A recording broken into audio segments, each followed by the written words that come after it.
Magandang araw po mga taga Romania na kababayan. Si Pastor Charlie po ito at nawa ay nasa mabuti kayong kalagayan at gusto kong ipahatid sa inyo ang pagbati ng buong pamilya dito sa Redeemer Baptist Church. Salamat sa Diyos at kayo ay iniingatan nila.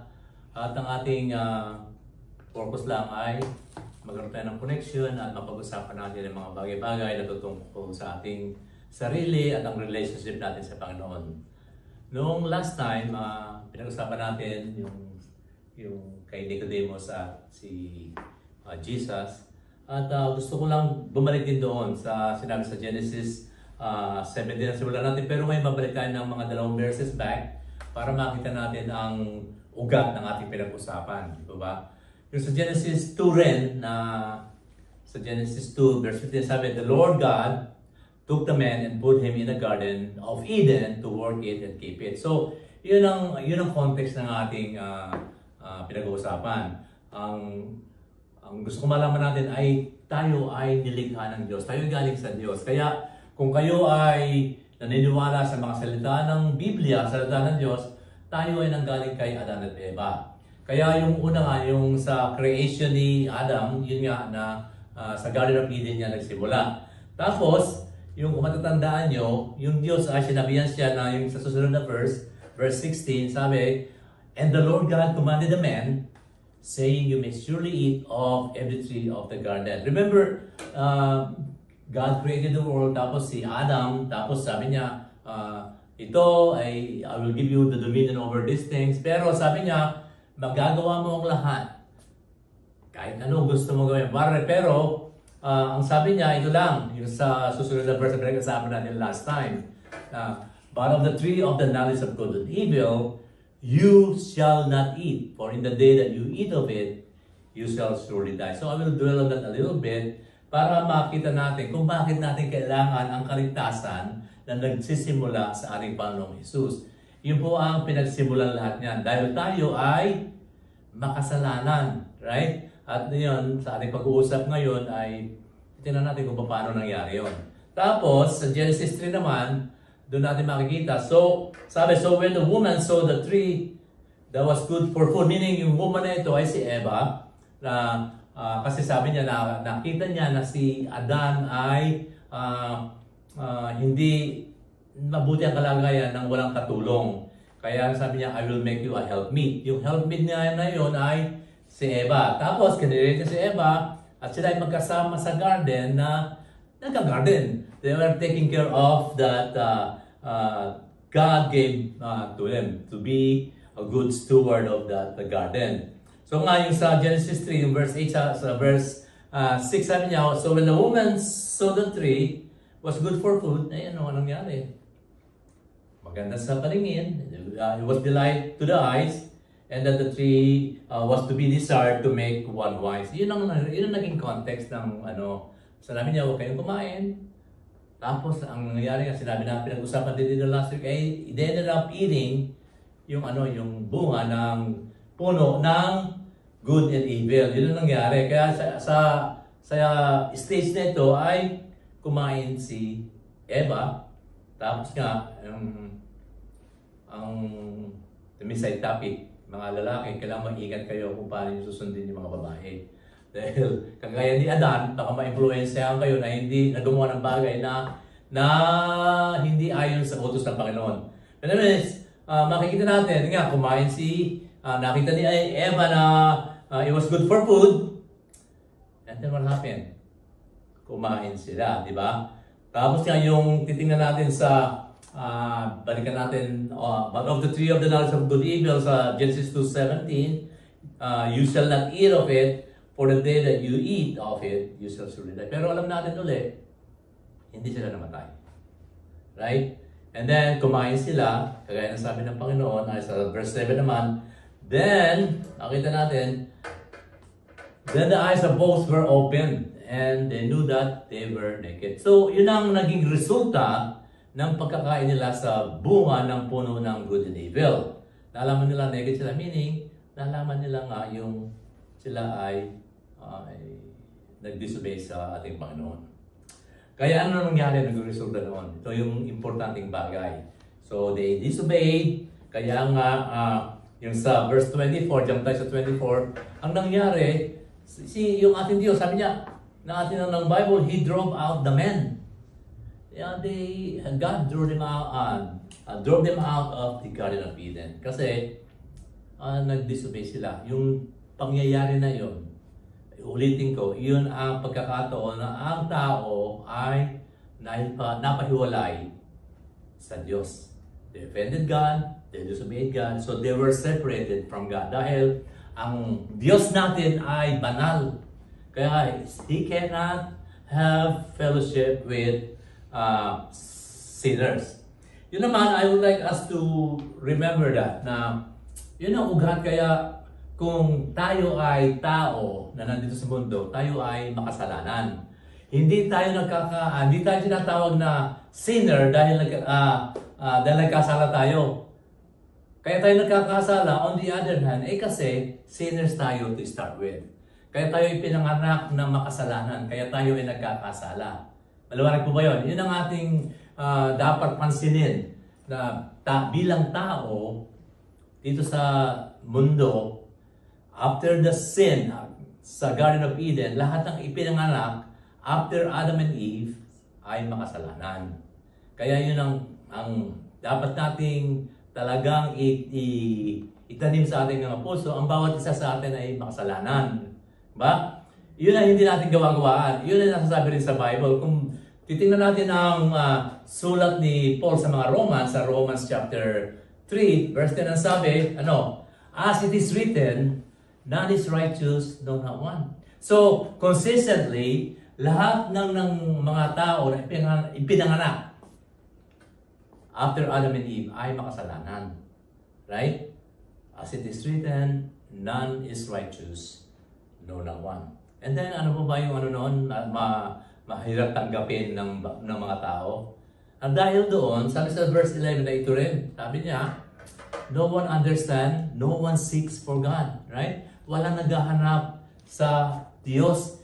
Iyon ang ating natural tendency. Na tayo, akala natin na harap natin ng Diyos, pero ang ating natural tendency ay lumayo sa Diyos. Sabi nga ng Bible, no one seeks for God. Walang naghahanap sa ating Diyos. So, kasi, makikita na natin na dahil sa sinabi din ng Bible, kagaya ng nagkasala si Adan at si Eva, sabi ng Bible, therefore, just as sin came into the world, right? Sabi dito ng Bible ay, came into the world through one man, and then through sin, and so that spread to all men because all sin. Yun ang katotohanan, mga kababayan, na dahil tayo ay nilalang after Adam and Eve, yung kasalanan ni Eve ay namana natin.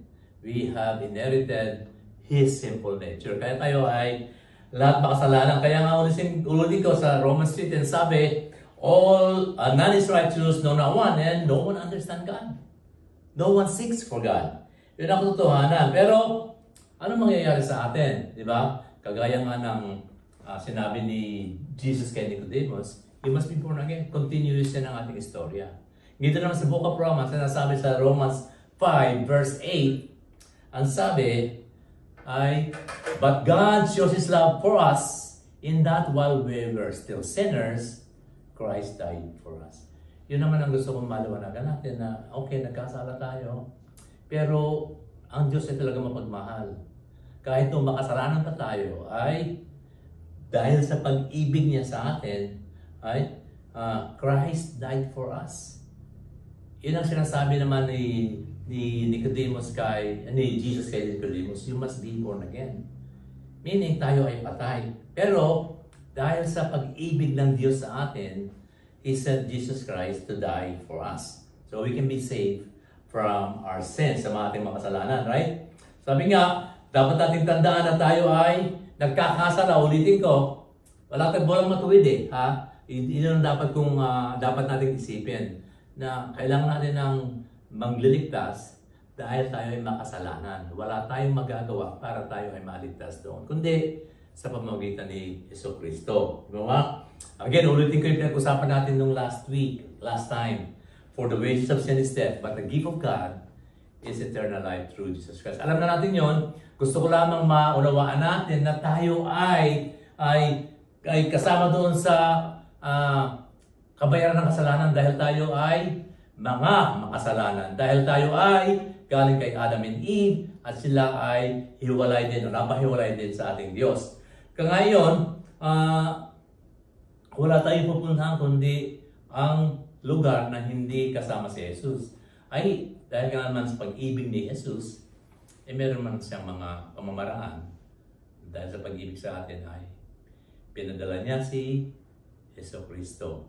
Sabi nga sa John 3:16, For God so loved the world, that He gave His only begotten Son, that whosoever believed in Him should not perish, but have everlasting life. Kaya yun ang mga sinasabi na katotohanan ng Bible na dapat natin bigyan ng importansya. Dahil makasalanan, dapat natin ay makilala ang ating tagapagligtas. Katulad lang ng taong isang may sakit. Ang taong may sakit, hindi siya gagaling kung hindi siya papatingin sa doktor. Di ba ba?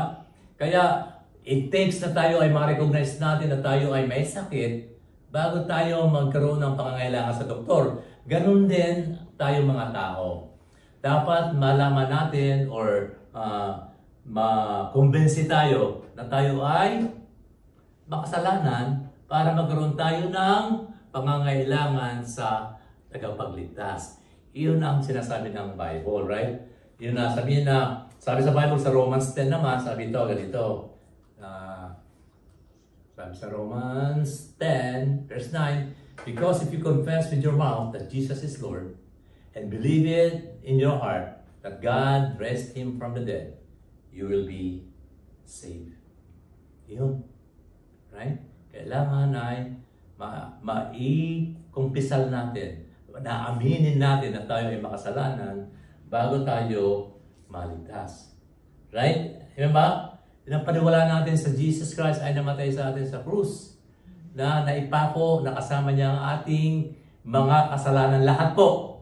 Amen po ba? So, sabi nga, sa susunod na verse, verse 10, For with the heart one believes and is justified, and with the mouth one confesses and is saved. Kaya, iiwan ko kayo ng ganong kaisipan na sana ang ating panalangin ay maunawaan natin o matanggap natin sa ating puso na yung ating kalagayan ay dapat lang natin pasakamay sa ating Diyos. At yun ay kung aasa tayo, i-confess natin siya bilang ating tagapagligtas ng Panginoon. Kasi nga kung ano ang ipinaniwala natin sa puso, na siya ay ang Diyos, tayo ay maliligtas. Tayo magiging karapat dapat sa mata ng ating Panginoon. Kaya nga yung paborito na isa kong church member dito, yung Romans 10:13, I think you can also remember that. Sabi, for everyone who calls on the name of the Lord shall be saved. Yun ang katotohanan. Kaya it doesn't matter kung ano yung mga background. Kaya ang importante ay matanggap natin sa ating mga puso at isipan na tayo ay makasalanan at nangangailangan ng tagapagligtas. At sino yung tagapagligtas na yon? Ay walang iba kundi si Yesu Cristo na ibinadala ng ating Panginoon upang tayo maligtas. Kaya nga again sa Romans 5:8, while we were yet sinners, Christ died for us. Yun po mga kapatid, mga kababayan, mga taga Pilipinas na nasa Romania ngayon. At ulit, iniulit ko, malaking pasasalamat ko kay Pastor Yon, kay Sister Marinela, kay Sister Liz, and si Brother Gabby, tsaka yung si Sister Christy, pati yung kanyang pamilya. Yun lang, pasensya na kayo, yun lang po ang kilala ko nung napunta kami dyan. Sa katotohanan nga, hindi ko pa rin nami-meet si Sister Liz at kanyang pamilya personally. Pero God willing, sa ating mga connection na ganito ay bibigyan tayo ng pagkakataon na magkita in person. And then we can worship the Lord together.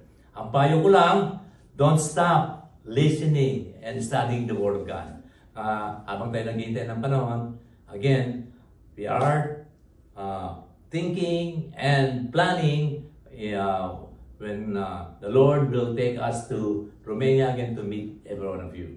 So, for now, continue, magpatuloy kayo na naglilingkod o nagkasama-sama upang pag-usapan ang salita ng Diyos dahil diyan natin makikita ang kaligtasan. Sabi nga sa Romans 10:17, so then faith cometh by hearing and hearing by the Word of God. Ilan po mga kababayan, sana ay magkita-kita yung muli at pag nagkita na tayo, ay pari-pareho na tayo nagtitiwala kay Jesucristo. Salamat po. Hanggang sa muli. Paalam.